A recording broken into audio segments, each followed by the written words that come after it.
Baik, Assalamualaikum warahmatullahi wabarakatuh. Perkenalkan, saya Dodi Herdiana, CGP Angkatan 7 dari Kabupaten Garut ya. Di sini saya akan mencoba menguraikan koneksi materi ya dari modul 1.1 hingga 1.4. Kita ketahui bersama bahwa tujuan akhir dari guru penggerak ini sebetulnya adalah untuk mewujudkan pelajar Pancasila. Seorang guru pengajar atau guru penggerak itu harus mengetahui filosofi pendidikan Ki Hajar Dewantara, kemudian nilai dan peran guru penggerak, kemudian mempunyai visi guru penggerak dan memiliki pengetahuan tentang budaya positif sekolah. Sebagaimana yang kita ketahui bersama bahwa filosofi Ki Hajar Dewantara itu memiliki dasar-dasar filosofi ya, yang mana terdiri dari yang pertama itu adalah pendidikan sebagai menuntun ya, menuntun segala kekuatan kodrat yang ada pada anak, yaitu kodrat alam dan kodrat zaman, agar mereka mencapai keselamatan dan kebahagiaan setinggi-tingginya gitu ya. Yang kedua, dasar dari filosofi Ki Hajar Dewantara yaitu pendidikan menghamba pada murid. Pendidikan haruslah berpihak pada murid sesuai dengan minat, bakat, dan kemampuan anak. Dan dasar yang ketiga yaitu guru ibarat seorang petani gitu ya, di mana sekolah ibarat sebagai lahan atau tanah dan murid itu sebagai benih gitu ya, atau ibarat benih. Petani itu hanya bisa menumbuh dan mengembangkan tanaman itu sendiri dan tentunya adalah merawatnya. Baik, di materi 1.2 kita telah mempelajari tentang nilai dan peran guru penggerak. Seorang guru penggerak mempunyai nilai dan menjalankan peranannya agar mampu menuntun, menumbuh, kembangkan murid melalui pengajarannya yang berpusat pada murid tentunya. Nilai guru penggerak itu kita tahu bersama bahwa ada mandiri, reflektif, inovatif, kolaboratif, dan berpihak pada murid. Oleh karena itu, kita juga harus mengetahui peran guru penggerak itu sendiri, yang mana menjadi pemimpin pembelajaran, kemudian menjadi coach bagi guru lain, mendorong kolaborasi, mewujudkan kepemimpinan murid, dan menggerakkan komunitas praktisi tentunya. Oke, di modul 1.3 kita juga telah mempelajari tentang yang namanya visi dari guru penggerak. Dalam mewujudkan suatu perubahan itu diperlukan visi dan langkah-langkah yang tepat dalam mencapainya. Visi dapat diwujudkan jika terdapat kerjasama dengan semua sivitas akademik dan warga sekolah tentunya. Oleh karena itu, di dalam mewujudkan visi diperlukan langkah-langkah yang konkret tentunya menggunakan metode inquiry apresiatif dengan tahapan yang namanya tahapan bagja. Di mana tahapan bagja itu sendiri yang pertama adalah buat pertanyaan, ambil pelajaran, gali mimpi, jabarkan rencana, dan tentunya atur eksekusi. Visi saya di dalam guru penggerak ini tidak terlepas dari apa yang telah saya rumuskan, yaitu terwujudnya siswa SMPN 2 Kesamanah yang merdeka.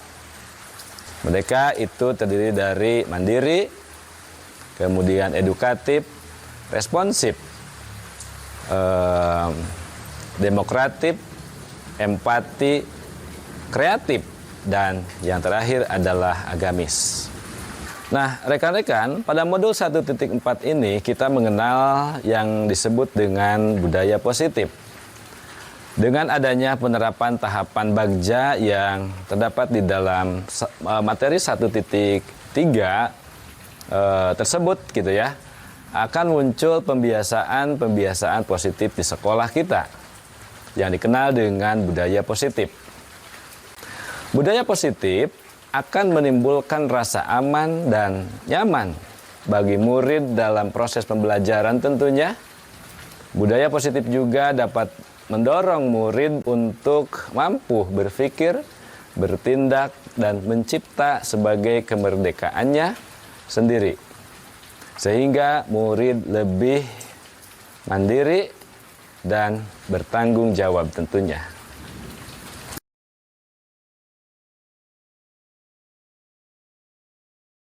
Nah, rekan-rekan, saatnya di sini saya merefleksikan untuk modul 1.4 tentunya, yaitu tentang budaya positif.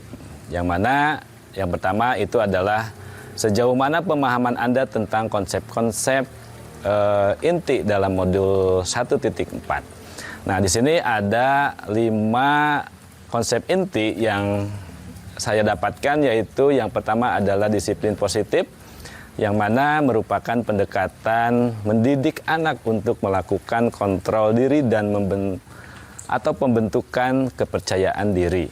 Yang kedua, nilai kebajikan dan keyakinan kelas.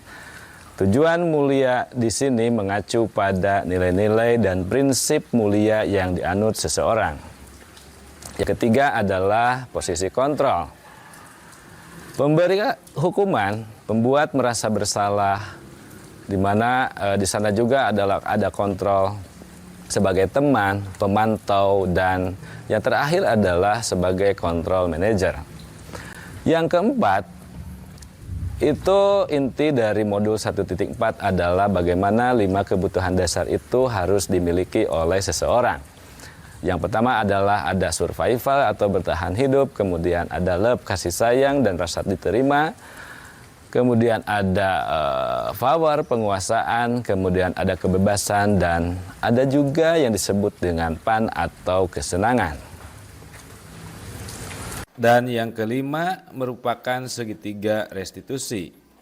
Ada 3 tahapan dalam segitiga restitusi itu sendiri, yaitu menstabilkan identitas, validasi tindakan yang salah, dan menanyakan keyakinan.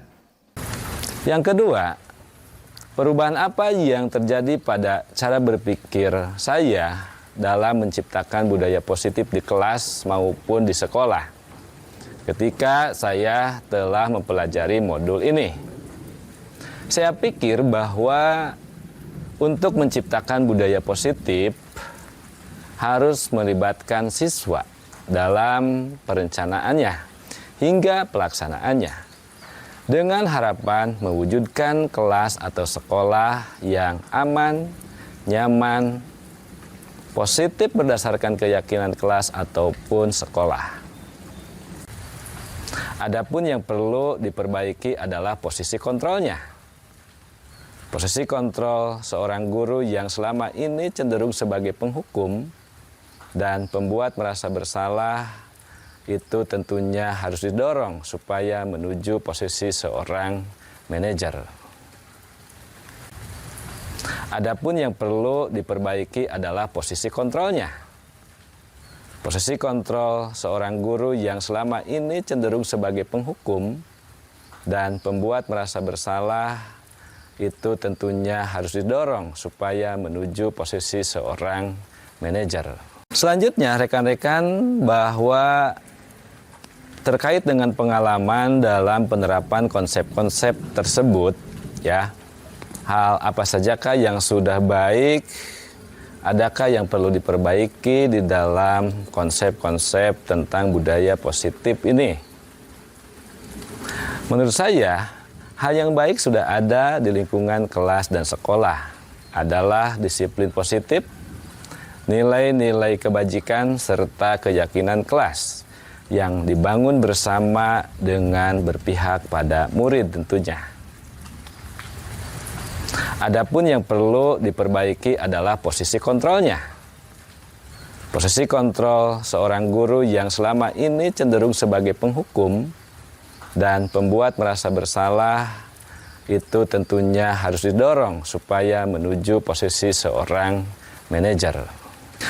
Nah, rekan-rekan yang saya hormati di dalam mempelajari modul 1.4 tentang budaya positif ini ya, di mana saya sebelum mempelajari modul ini, saya sering menggunakan posisi kontrol sebagai teman. Dengan hasil pada waktu itu saya tentunya kurang maksimal atau bisa dikatakan cukup maksimal. Setelah mempelajari hasil modul 1.4 ini, saya mencoba menggunakan posisi kontrol sebagai manajer dengan penerapan segitiga restitusi tentunya. Dan hasilnya pun anak-anak lebih baik dan mereka lebih menunjukkan rasa tanggung jawabnya. Nah, baik rekan-rekan, untuk selanjutnya adalah bagaimana apakah saya sudah pernah melakukan langkah-langkah dari segitiga restitusi itu sendiri ya rekan-rekan, bahwa tentunya saya sudah pernah melakukan langkah-langkah segitiga restitusi itu sendiri, tetapi karena pada waktu itu saya tidak mengetahuinya bahwa langkah-langkah itu telah bagian dari langkah-langkah segitiga restitusi gitu ya. Walaupun pada tahapannya pun itu tidak beraturan.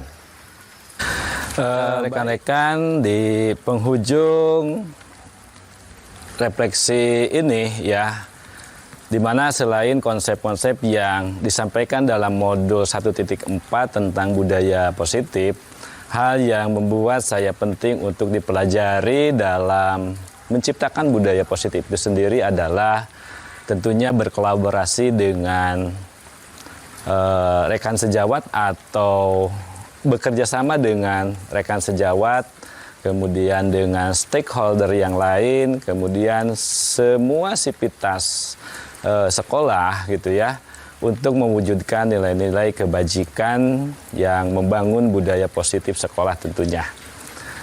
Dan hal yang lain tentunya tidak terlepas dari sarana dan prasarana yang mendukung demi terciptanya sekolah yang nyaman, aman, dan mendukung proses pembelajaran mengajar yang bermakna dan menyenangkan.